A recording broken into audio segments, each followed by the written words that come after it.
For all who are listening in, I'm Amos Epstein. I am the CEO, one of the founders of Tank Utility. We've been at this a little while and have the luxury and benefit of interacting with so many different folks in the propane industry. Really excited to have two of the greats here with us, Jim and Adam.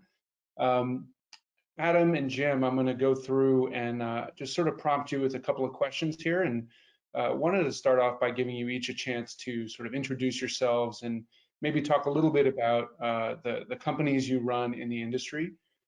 Maybe Adam, if you want to kick us off, give us a little bit of a background on you, your company, and even your origin story, if you'd like. Sure. Everyone can hear me, right? You guys Yep. making sure that I'm actually connected here. Uh, yeah, thanks.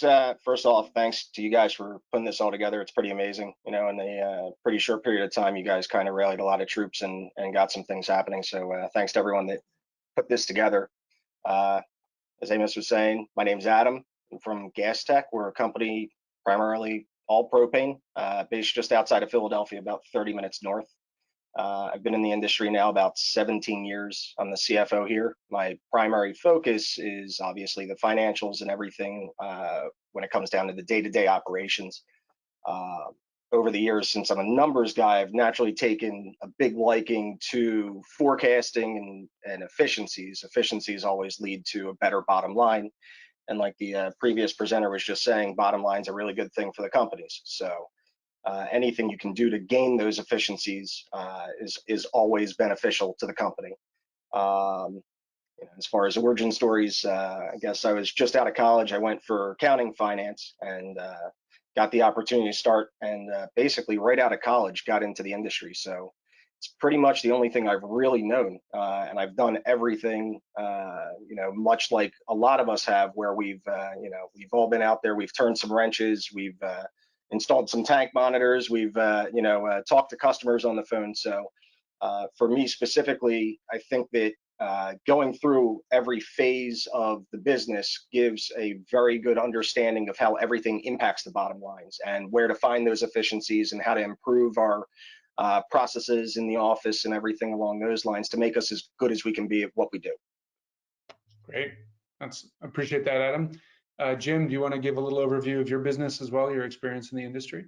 Sure, Will. And good morning, Amos and Adam. And I'll echo what Adam had to say. Thank you guys for pulling this together. Great looking program, and appreciate the opportunity to participate and just say hello to all those folks that might be listening. So I'm the CEO of Townsend Energy. We're based in Danvers, Massachusetts. Our territory would be Greater Boston, Northeast Massachusetts, Southern New Hampshire, and Southern Maine. So we've got a fairly spread out territory. We distribute heating oil, biopure heating oil, propane, and full service and installation division for HVAC services. And we also have a separate diversified division, which is the Townsend Insurance Group, where we service the insurance needs of Townsend Energy, our vendors, our employees, customers, both new and existing. So that's been a relatively new diversification for us.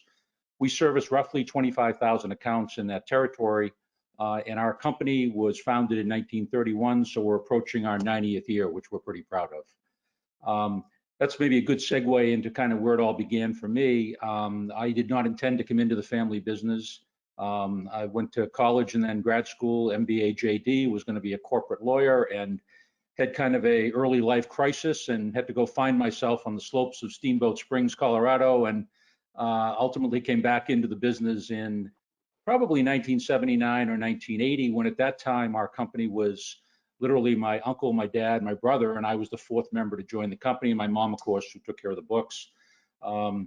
Since that time, we've acquired about 25 companies. My role has really been kind of strategy, growth, finance, and acquisition. Today we continue to look for opportunities both in propane and heating oil, and look forward to answering any questions or being part of the panel today. Thanks. Yeah, thank you, Jim. I'll, since you guys have been in business so long, and with the title of our talk here today being delivering fuel in an uncertain time, with a business that's been going that long, you must have seen a fair number of uncertain times. Can you maybe talk through a couple of what those times were and just how you guys navigated through some of those difficult moments. Jim? Sure. We've seen a lot of ups and downs in the business. Since I came into the business, when oil heat was a pretty high percentage of heated homes in the state of Massachusetts, to where we faced the many challenges of the pipeline natural gas industry. But I would say for us, in terms of crisis and what we learned from it, it really would have been the winter of 2015. We in Boston, we're used to a little bit of snow, but we're not used to 12 feet in 3 weeks. And that was really a crisis for us. And we found out, like any crisis does, it exposes all of your weaknesses. And we realized early on that we were ill prepared for that kind of a loss in capacity due to just very difficult delivery conditions. So, I would say that situation for us, we learned a great deal. Essentially, the big lesson was capacity. We didn't have enough truck capacity. We didn't have enough people capacity. We didn't have enough telephone capacity. We really just ran out of capacity. But also, we learned that having the right processes and procedures in place can help overcome a lot of shortcomings. And so from that experience, which was a difficult one to go through and to learn, 2 years later was the polar vortex, which came for about a 3-week period in December, late December and early January. So during that period, when many companies weren't able to deliver for days and weeks, because of some of the things we had learned and put in place, we were not only delivering on time, but we were taking on new customers. And so the message there is, out of the valleys, there's a lot of opportunity up in the mountains. And so that was really a defining moment in our company where we really let our company and our customers down, and we learned from it. And it helped us a lot in future kinds of weather-related events. Yeah, that's a pretty interesting story there, Jim. Is there one or two things that you guys implemented during that first difficult time in the snowy season of Boston that helped later when you hit the polar vortex? There was a few things. So I talked about capacity. We had looked at our volume declining per customer, and I think that we had probably taken our foot off the gas of our fleet. And I think that our fleet was definitely modernized after that winter. And so we had much better and more reliable capacity. But I think also our communications just got much better. Our communications with our employees, our communications with our customers, advising them what they might expect. What I've learned is that when there's a crisis, that's not the time to hide under the rug. It's the time to be upfront, be transparent, communicate. And then certainly specific processes and procedures and plans were put in place. So those would be 3 areas of things that I think that we did as a direct result of the winter of 2015. That's really helpful, and sounds like you guys really took what you learned and folded that back into the business. That's amazing. Adam, I'm gonna look to you. I think you've told us a few stories in the early parts of these conversations as well about hardships and uncertain times that you guys have navigated through. Can you talk us through a couple of those times and sort of how you navigated the difficulty? Yeah, and just as it's fresh in my mind, because Jim just mentioned a word that is important. Everyone should realize how important it is, but communication is very important. Whether or not it's communication in the office, communication with customers is huge in those time frames. It's actually, I was going back over my notes this morning beforehand, and I kept seeing that I wrote it over and over because it's one of the most critical things. And to talk specifically for us, and then I'll get back to why and where the communication comes in with this. We moved into our new facility back in 2012. We were transitioning out of our old office, waiting to pull the plugs. We had basically everything in our new office except my furniture, if you will, which was a bunch of milk crates. A bunch of the other guys in the office, the computers were sitting up. The computer screens were on 2 or 3 milk crates. You were on 1 milk crate. keyboards on another one. That's what we had down there up until the point where we pulled the plug, grabbed the servers, moved everything up, and got up and running. So 2012, and then we got the hurricane. So it was welcome to the new office. I didn't have the window shades that I have up now to block any of the sunlight. So actually, which is kind of comical for me. Back then, I had to put a bunch of cardboard in the window to prevent the light from coming in, which I did today so that it didn't wash out this webcam as well. But we didn't have everything installed up here. So we got all the computers up, we got all the office staff over here, and then the storms hit, we lose power. The other things we didn't have installed as of yet would be our generators. So no power in the office, no power for the pumps and motors outside, trucks trying to reload. And if you were using a truck to do it, it would take an astronomical amount of time to try to push the propane into the truck. We were able to get a generator and get everything up and running. We had power cords run all up and down the hallways. We also had no internet, so we had cell phones literally taped into the windows and piggybacking the cell phone signal to power the internet in the office. Our phone systems were down, so we were using everyone's cell phones, every Nextel. We had rerouted telephone lines. Like Jim also mentioned, you find out what you don't have really quickly. You find out where your weaknesses were. Unfortunately, our weaknesses were everything wasn't 100% completely done yet because we were upgrading all of our stuff, but it wasn't in place. It wasn't fully in place. It was literally get in the last vans, move up here, and then get hit by the storm. So we had, in my office alone, we had 5 or 6 guys just sitting in here. Every laptop, every computer, like I said, all the power cords, piggybacked internet signals, and just making it happen. You learn a lot really quickly, and you want to make sure that you never have to come across those scenarios again. So, things that came out of that.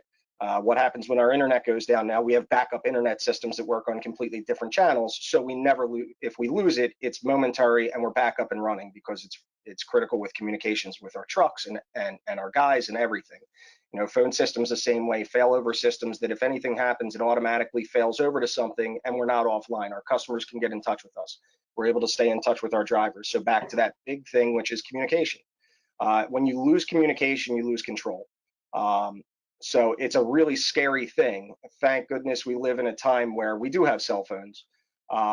But even in the worst scenarios, cell phone towers and your signals are limited. So you get to areas and you can't communicate with guys. Again, it can be a problem. But going back to talking about what some of the processes that came out of that, one specifically that always pops into my head, and like I said, as I was reading through all my stuff and earlier this morning, was its communication with the customers was one of the biggest things that we really took to, I think, the next level. Everyone had their generators running in these storms. Customers always tell you the truth about what percentage is in their tank and how critical it is for them to get their fuel delivery. Everyone kind of goes into that, I care about myself a little bit more than my neighbor mode in that situation. But what we ended up putting into place was the conversations with our customers, getting on the phone and talking to them. Everyone was making phone calls nonstop all day long. Is your generator still running? If it's not, let us hit your neighbor. He needs it more than you do. You still have 60% in your tank. It's a lot of work, but in those times, when you're driving essentially through a maze, all the trees being down on roads, there might be one way that gets you into a neighborhood and into the one house, and then to go to the neighbor's house, you have to go a completely different route because the tree's down in between. So any of the time that was spent in the office directly resulted in saving the times for the guys in the trucks to know that, okay, you can skip that guy, let's get the next guy. And it helped us stay on top of and take care of all of our customers. It's not a scenario that comes up a lot. We don't make 1,000 phone calls a day to talk to every one of our customers. It would be a lot of time and say, hey, do you need your delivery?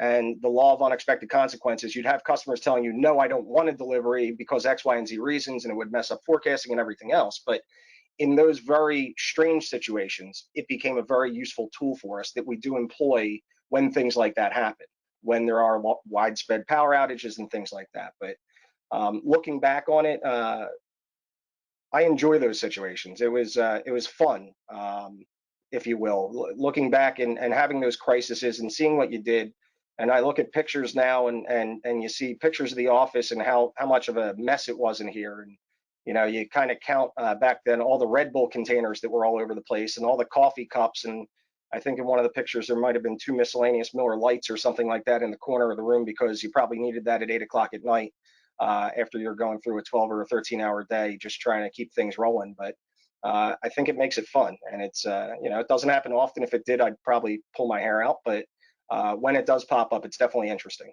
and it's fun. Amos, I would say that the common thread there between what Adam's comments were and mine, and that's communication.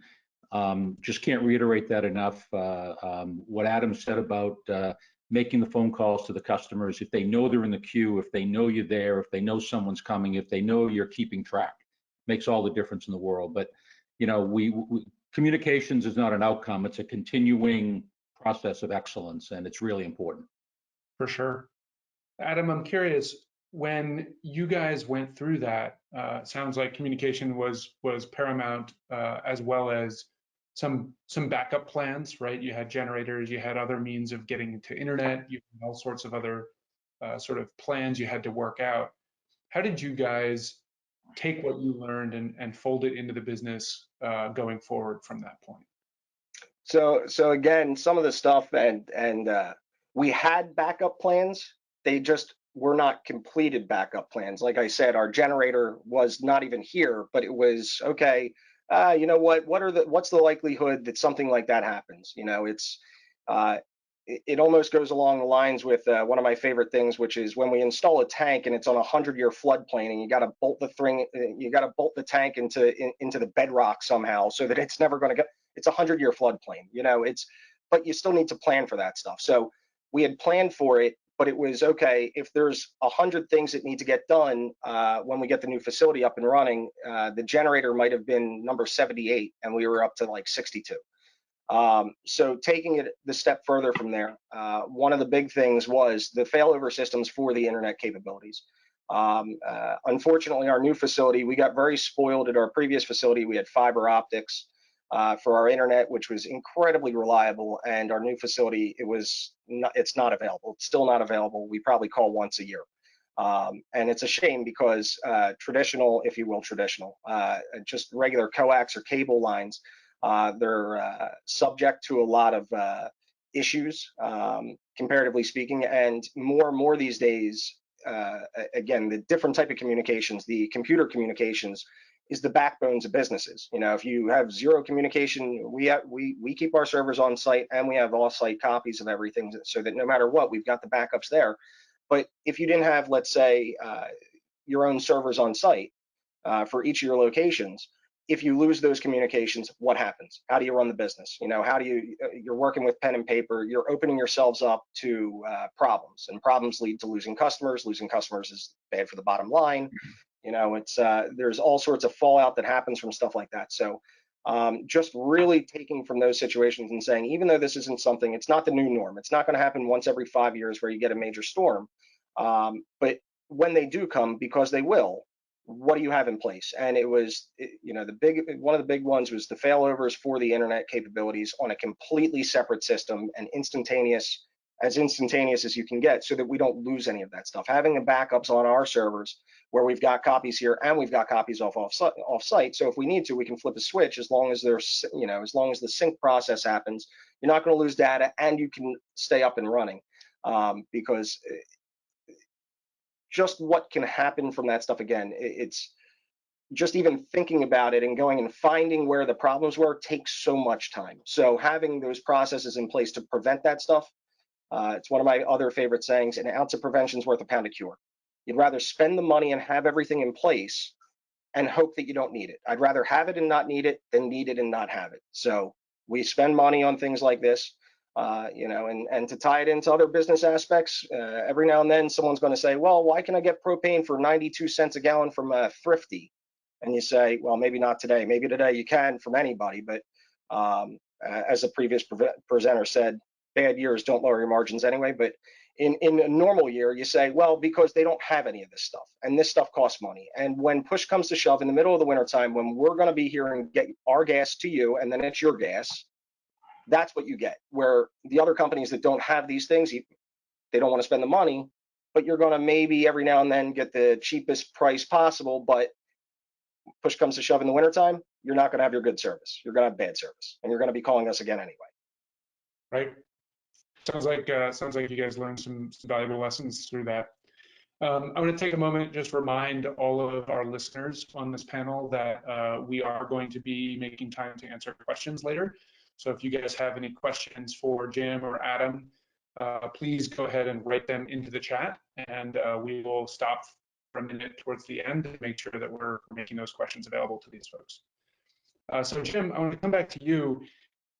Having been through some of these tough times in the past, I'm curious, when you look at the COVID-19 pandemic, some of the uncertain times we've already had in the month of March, and what folks are looking at coming up in April and maybe months after.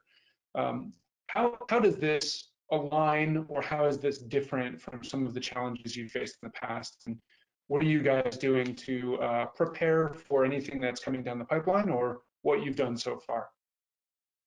So, Adam, I think this is completely different because of the health impacts of this crisis.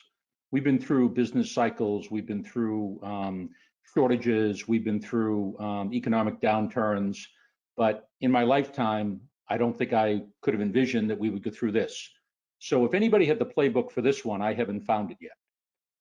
It really was something, new because of its nature. But that said, I think that some of the disciplines of what we've learned from previous things in the past, we've been able to apply. So, for instance, we immediately put together a very small SWAT team, if you will, of people that were going to handle the high-level strategy and supply lines and deployment of what we needed to do to achieve our objectives. And as a company, our primary objectives were straightforward. Our highest priority was the health and safety of our employees, our customers, and the communities we service. That was our primary objectives. Our secondary objectives were to keep the business solid, and really importantly, try to secure the employment of our employees. And so those have been the things that we focused on every day. We meet every day, and everything we do and communicate is based on trying to achieve those objectives. So I'm probably just telling folks what they've already done, but immediately we put together a pandemic control protocol document, and it had all of the advice of the CDC and the World Health Organizations and the federal and local and state and town advice we were getting. But as you all know, that's changed from 4 weeks ago.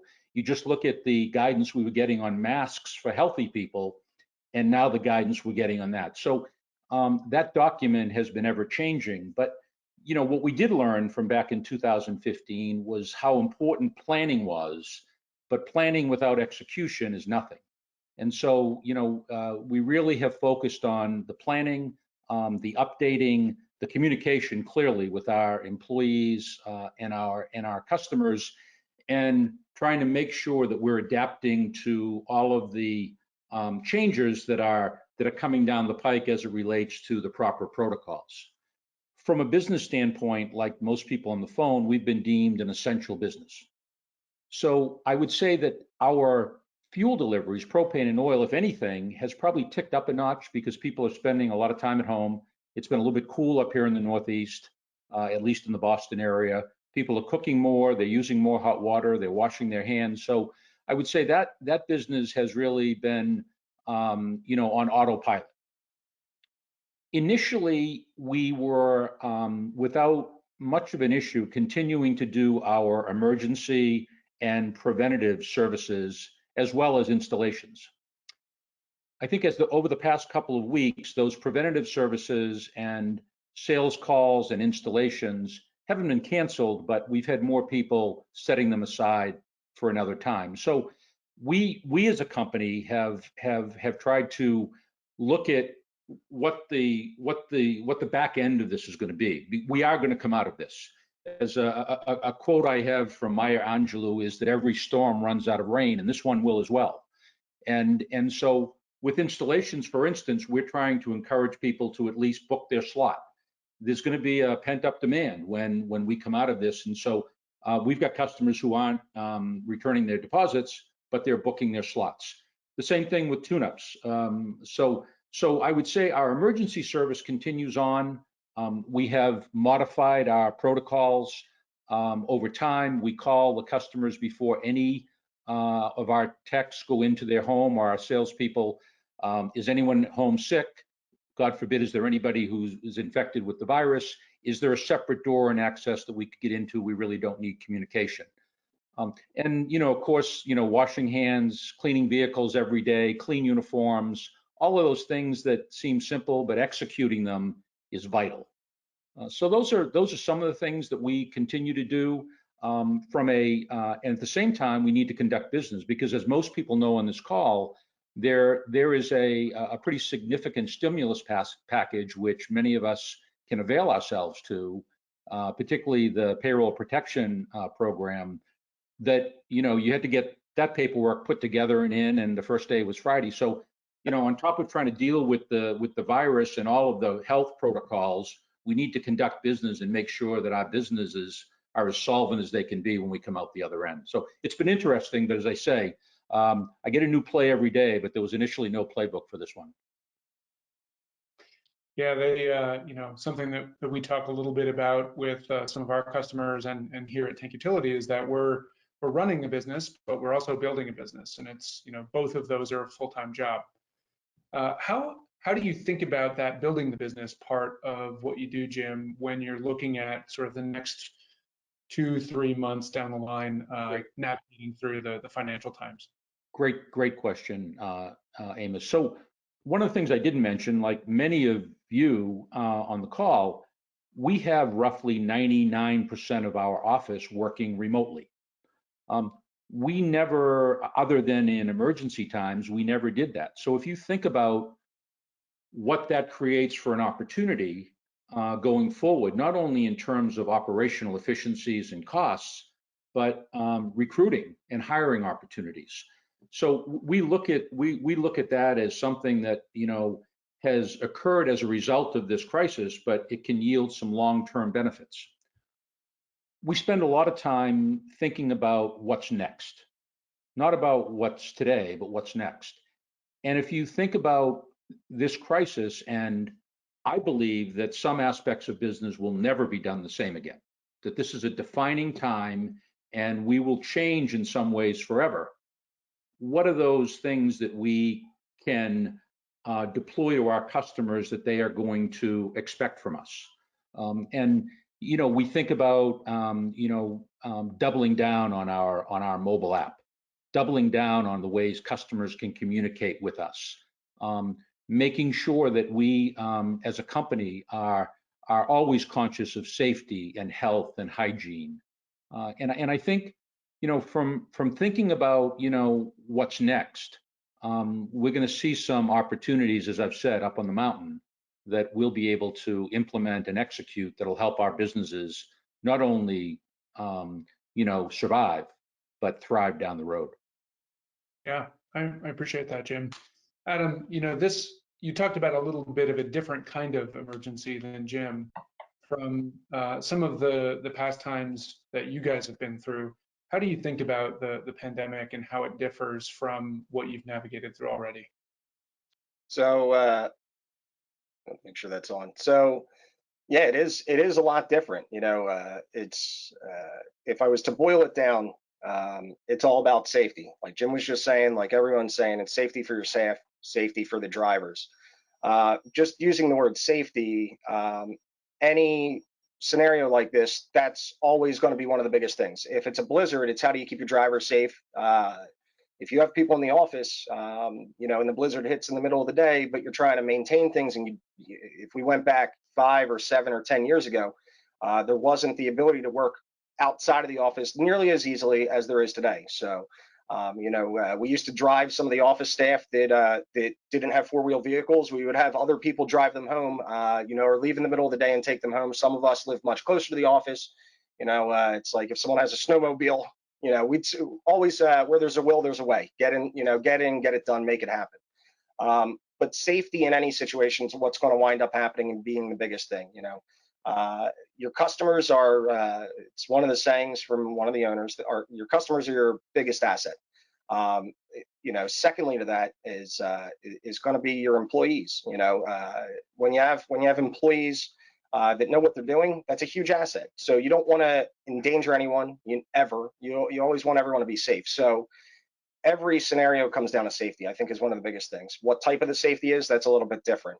From my notes here were, in some of the blizzards, our guys were getting them ski goggles. It's like, you're normally not going to wear it, but you need eye protection. But it's 3 degrees outside, and you've got snow just pounding these guys all day, and they're out of the trucks, and they're just having a horrible day in conditions like that. At times we double guys up. So, this guy gets out this time, and the next time the other guy pulls the hose. So that they're getting a little bit of break in between stops. For this scenario, it's a little bit different. And like Jim also mentioned, and like I'm sure that everyone else is kind of doing, it's washing the hands, keeping everything as clean as possible. All the stuff that we've all been told. One of my stories for this that it's kind of funny from the other day is, we're doing everything here that we can, but we had a driver go out to someone's house the other day, and he came back afterwards and he goes, I've probably been delivering to this guy's house for 10 years. I think I've seen him pull out of the driveway once. I think he waved at me one time. Everyone's home and not getting social interaction. He's like, this guy, you would have thought he was my best friend, and I hadn't seen him in 20 years.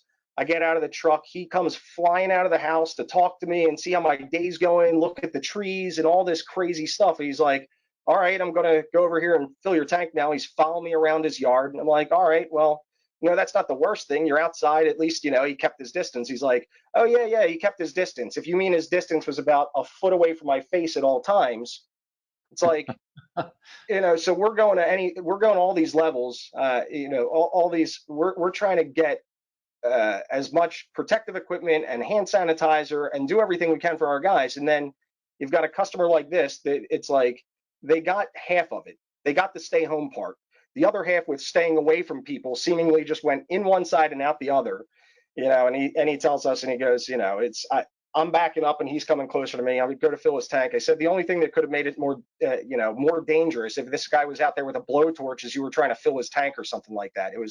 It's kind of comical. But he said at the end of the day, the guy was super nice, just so happy that we were still there providing service and taking care of people. And that was what he was really happy about.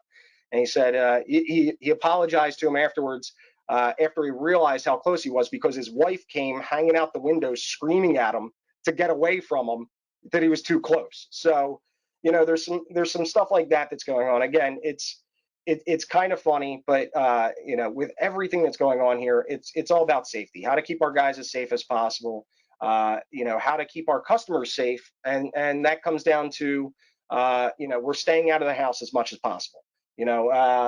Like Jim said, calling to see, is anyone sick? Hoping that people are honest with you, because some people still need to get their heating systems installed, and we'll say, oh no, everyone here is fine, which doing a full gas check on a system, if we can avoid doing it right now, we put a process in place where if it passes the block test outside and it's holding pressure, we will go back and do the full gas check once everything is done. So if we can stay out of the house right now, we're staying out of the house. But if there's any drop in pressure whatsoever inside and you're doing the gas check, you're just trying to stay away from anyone that's there. You're asking them to, you guys go in the attic, we'll be in the basement for a little bit. But unless it's a critical installation, we're pushing things out. Unless it's something that's outside where we don't need to interact with the customer. If someone needed a pool heater, you can probably still install it because you don't have to go inside the house and you don't need the customer on top of you. We'll email you an invoice, sign it, scan it, send it back. Mail the check in, call us with a credit card, non-interactive ways that we can still accomplish things, because I also agree with Jim that I think there's going to be a pent-up need for a lot of stuff. I think that there's implications with this entire thing that people, you see it sometimes, just the law of unexpected consequences. Economy's not doing great. You would think that people don't use a lot of pool propane, but they sometimes actually use more because they're not taking vacations. So where there might not be people going on vacations this year, we might see more of a need for pool installations and more pool deliveries. So, again, that law of unexpected consequences, what winds up happening, who knows? You might get the flip side of the equation. People really, the longer this goes, the more I feel people will start really strangling their dollars and holding on to the money because they're going to worry about it. It's such a complicated thing. There is no playbook. Again, like Jim said, everyone's kind of doing it on the fly here. But ultimately, the best part about all this is it's changing every single day. Some of the stuff we said in the very beginning, we've changed 4 times since then. By the time I get off this call with everybody today, we're probably going to change 3 of our processes, and I have to be brought up to speed on that. In the office, we have segmented our office. Additional steps we took. None of the drivers are allowed in the office. None of the technicians, they don't come up into the office. We moved everything that they needed down into a different section of the building where they could get all of their stuff, and we don't have to interact with them as much as we want to. And sometimes you don't want to interact with your drivers sometimes, so that's all right. No, but in all honesty, it's just another safety aspect, because it's limiting exposure to the people in the office, because they are still seeing people. They are out on the roads. Another unforeseen thing, it's fantastic. You can learn a lot about your drivers by how quickly they're accomplishing their day now. You can really find out what the best, most efficient routes are because there's no cars on the road. So it's pretty interesting. Some of the guys that take a little bit longer to get the runs done, you scratch your head a little bit, and they can't blame it on traffic. There is none. But it all comes down to, again, just going back to it, it all comes back to safety. And everything we're doing is to be safe, to ensure that when the veil's lifted off this entire thing, that we're still up and running as close to 100% as possible. We've been fortunate. We've only had 2 people that we told to stay home on quarantine because their wives are working in hospitals or something along those lines, and it's preventative care for everyone in the office here. And for that stuff, again, like Jim mentioned, the PPP program, a lot of people should take advantage of it because it's there to help us, through these times. We expect that even though there's going to be a pent-up need for stuff, we're still probably going to see less revenue come in with everything that's going on. So it can offset some of that stuff so that we can keep everyone employed and keep all of our employees, they're, like I said before, a valuable aspect, but a valuable asset. It's just safety first, and then everything else will fall into place afterwards. Once we get to the end of this thing, this too shall pass. Yeah. Amos, I'll just add to that, back to your original question, what makes this different? I was thinking this morning, if 2 months ago I told our employees that our offices would be shut down to customers, our service guys and our techs would be locked out, we would be doing some of the things that I talked about earlier, they would have said to me, Jim, it's time for you to go play more golf in Florida. Because it's just, I really don't think any of us had a playbook for this, and I certainly could not have imagined this. Maybe we should have, but that's what makes this so different. I can remember 2 or 3 weeks ago, maybe a little over 3 weeks ago, communicating that we were going to close the office to customers and vendors. For all of us on the phone who are dealers, that's heresy.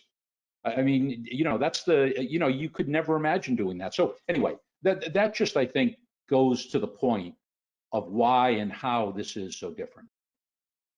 Yeah, I really appreciate that, Jim. That's so much of the world has changed. So much of what all of us are doing has changed so drastically in the last 3 to 4 weeks that imagining life a month ago is getting hard already. We're getting down to about 10 minutes left, so we're going to move a little bit quickly here. I'm going to ask you guys to keep the timeline in mind. We have a question from the audience about it's in relation to the communication discussion we had a little bit earlier, where the question is what kind of communication cadence is appropriate for your customers, and what channels do you utilize to communicate with those customers? Email, video, website, phone, etc. Really sort of interested in expanding on some of that communication dialogue. If Jim, you want to kick us off, Adam will follow up with you. Sure. It's easy to say no amount of communication is too much. I don't think that is the case. I think important, timely, and informative communication is important. But to Adam's point, the way with our employees, we have email addresses, and we've been using email to communicate with all of our employees, and then reinforcing it through our operational managers.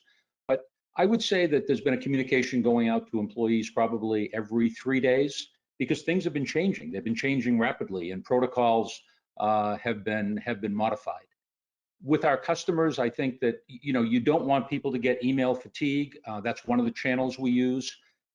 But if the information is good, if it's important, if people view it as beneficial, then our open rates on those emails are extremely good.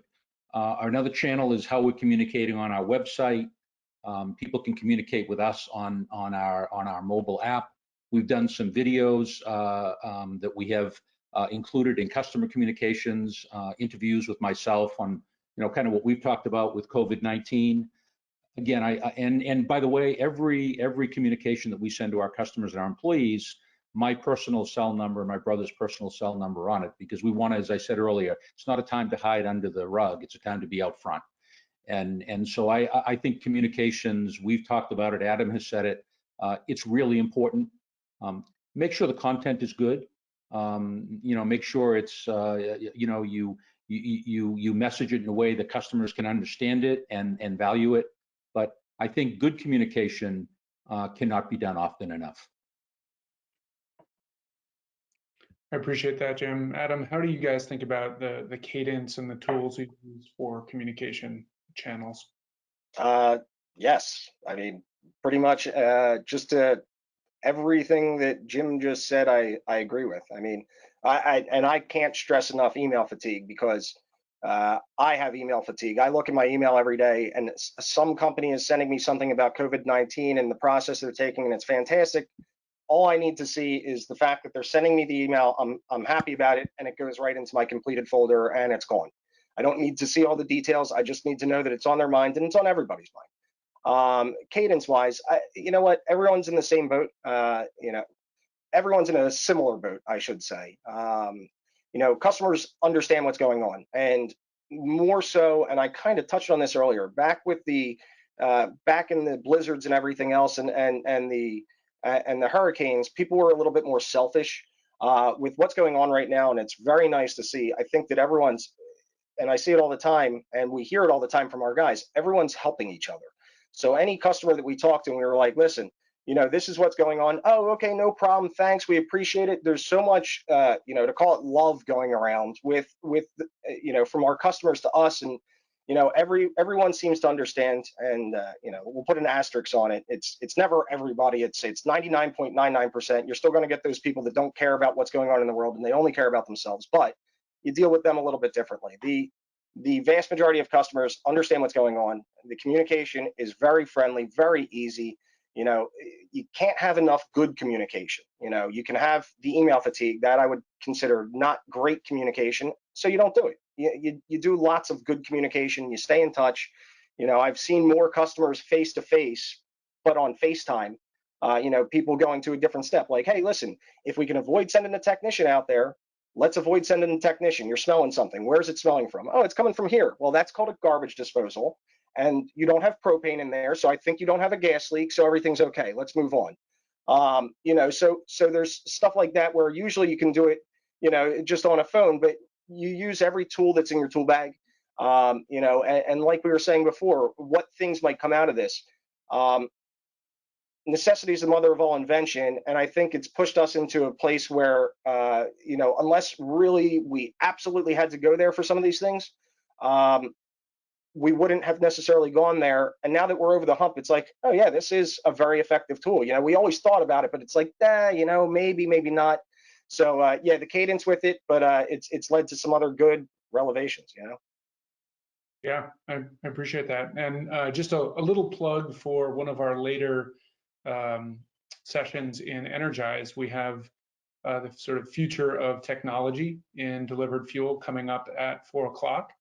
In that, we uncover some data that we've got from surveying consumers and fuel providers on what their preferred method of communication is, and what the sort of primary means of communication are for each of those parties. So you guys can actually see the interaction between them. So we're getting down to sort of a final question here. I have one question for each of you, and I'm curious to ask if I'll start with you, Adam, so you can think about this as I'm asking it.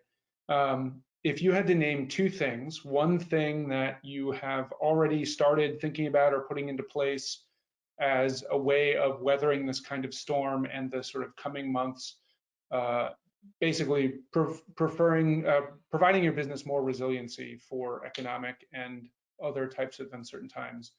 What's one thing that you have put in place and started thinking about putting into process? And then what's one thing that is sort of pie in the sky, you haven't even started, you haven't even really put much thought into it, but would be a really great thing to have or a great thing to think about when you have some time? So stuff that we would put into place, you know, I think that we're going to shift some stuff around is what we're doing. So like I said, to weather the storm, we did, we did take advantage of the PPP program to help us where we're going to have maybe a gap or a little bit of a hole in revenue so that we can keep everyone employed. And through those times, I think that we're going to do some more of our preventative maintenance on our tanks, our other big assets. Make sure our equipment that's out of customers' houses is good. Keep our guys busy. There's one great thing. Hopefully, they are cleaning their trucks a lot more because sometimes they get a little dirty in there. That's fantastic. But we plan on doing some stuff like that, just flip-flopping some of it, because if we're pushing out the installs or some other things into that time of year where we might be doing some of the maintenance on tanks and things like that, do it now because you don't need to see people. You can go out and do your thing. Stuff that we really haven't, if there's something we really haven't thought too much about, again, if there's a lull in the office, kind of account evaluation stuff it's always big on the radar, but with less call volume coming into the office, and since we've pushed more people to using online measures instead of sending checks, so you don't have to open mail and try to send emails much more, if this comes to fruition, if it created more of an opportunity for us to spend some time in the office, I think we want to really dive a little bit deeper into accounts and do a lot of evaluation stuff, to keep people busy in the office. Don't waste time is what it comes down to. Time is valuable. Don't burn people out because it's the summer and this is our time to sit back and relax a little bit. Or, I'd love to be going down, like Jim said, and if they think I'm nuts, I'd love to go down to Florida and play some golf right now. But you use the time wisely is what it comes down to, whatever it's going to be. Thanks, Adam. Jim, for your last question, what are your two things? One thing that you guys have already started putting in place, and one thing that's a little bit more pie in the sky. I'll touch on just a couple of areas that we have put in place. And we've talked a lot about the health and safety things, but I would say that regarding COVID-19, as we look at PPE equipment, look at your supply lines, look at this as a battle.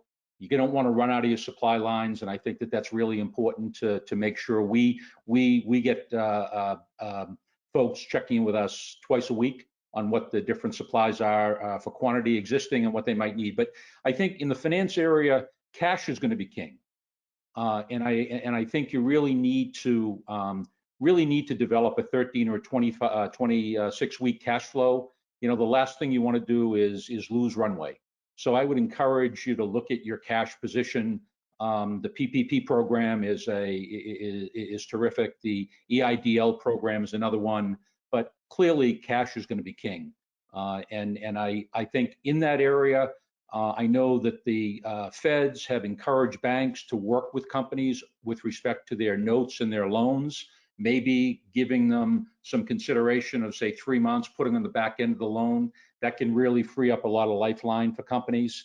And I would encourage you at this time, whether you're going to the bank for the PPP program or any of the SBAs, communicate with your bank, over communicate with them, let them know where you are, because they have a lot of pressure on them to work with companies like ours in that area. And then with customers, I think there's two things. One is, really look at your AR. I feel that if there's 10 million in unemployment claims that have been filed, some of those are our customers. And so I would expect that cash is going to slow down. But in that regard, Adam touched on it, people not wanting to handle checks and paper. if not now, when do we promote ACH and credit card and auto pay? Tremendous opportunity to do that with customers. They're sensitized to it.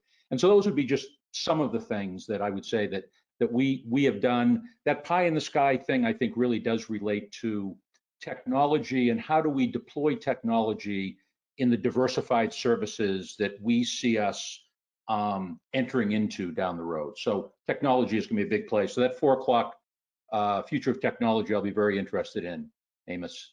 Awesome. Well, we look forward to having you guys there as attendees, and we'll invite everybody else here as well. So I think that wraps us up. We're at our time limit for the session here. Yes, Jim? Amos, could I just say one thing? I know there's a lot of friends and folks who I know on the phone. I just really wish them well, all the best financially and health-wise, and we will get through this. Thanks. Thank you, Jim. We echo that sentiment for sure. We want you all to stay safe, stay healthy, and we're rooting for you to get through this tough time and continue to thrive afterwards. So with that, thank you all for attending. I'm going to pass this over to Chris, who's going to take us into our next session. Thank you both, Jim and Adam. Really take care, Amos. Bye, Adam.